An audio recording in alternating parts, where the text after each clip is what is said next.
Et on se retrouve donc pour cette revue de presse de l'économie.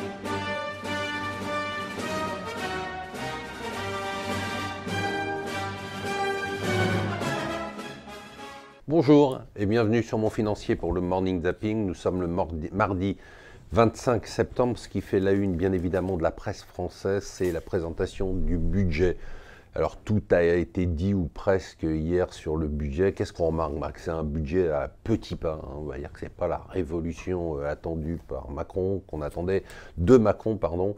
En résumé, on reste dans les clous des 3%, mais il faut que la croissance tienne. 3% de déficit, il faut que la croissance tienne à 1,6, 1,7, ce qui n'est pas donné encore pour 2019. Aucun travail sur les dépenses publiques, pas de réduction. Donc là, c'est quand même la grosse déception.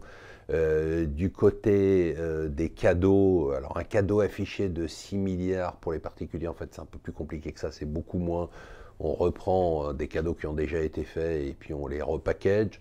Là, un cadeau pour les entreprises, là c'est certain, c'est la transformation du crédit d'impôt, le CICE, en baisse de charges permanente, ça c'est une excellente nouvelle. Bon, et bien évidemment, ça on le savait déjà, ce sont les retraités qui se prennent tout dans la figure. Il faut que la croissance tienne.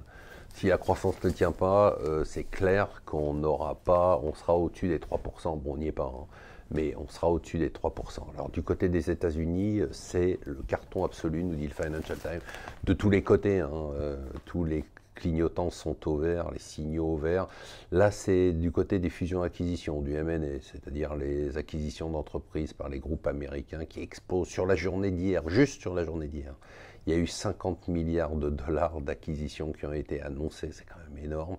On est à 44% de hausse par rapport à l'année dernière, à la même période qui était déjà une excellente année. L'autre hausse du jour, celle dont on va beaucoup parler dans Mon Financier, pourquoi? Parce que c'est important pour votre pouvoir d'achat, parce qu'on parle de l'essence, c'est la hausse du prix de l'essence.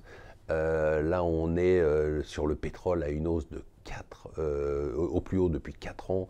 Rappelez-vous, hein, le pétrole, il était en dessous de 30 $, on disait qu'on en avait trop, aujourd'hui on nous explique qu'on n'en a plus assez, on est au-dessus de 80 $, l'Arabie Saoudite et la Russie disent non, on ne va pas augmenter notre production, malgré la pression de Donald Trump. Donald Trump n'aime pas évidemment la hausse du pétrole, puisqu'elle se répercute dans une hausse de l'essence qui, à l'approche des élections de novembre, n'est pas toujours du meilleur effet pour les consommateurs américains. Ça va être très important de suivre ça, parce que qui dit hausse de l'essence dit hausse de l'inflation aux États-Unis, baisse du pouvoir d'achat dans les autres pays, ça risque de chauffer. Alors dans les acquisitions, les Américains essayent de reprendre la main aussi dans la mode. C'est pas Kering ni LVMH qui a racheté Versace, mais c'est l'américain Michael Kors pour à peu près 2 milliards de dollars. Très intéressant ce que nous racontent les Échos, mieux que Beyoncé, Michelle Obama. Elle fait une tournée organisée par un groupe de concerts qui s'appelle Live Nation, c'est le plus gros groupe de concerts au monde.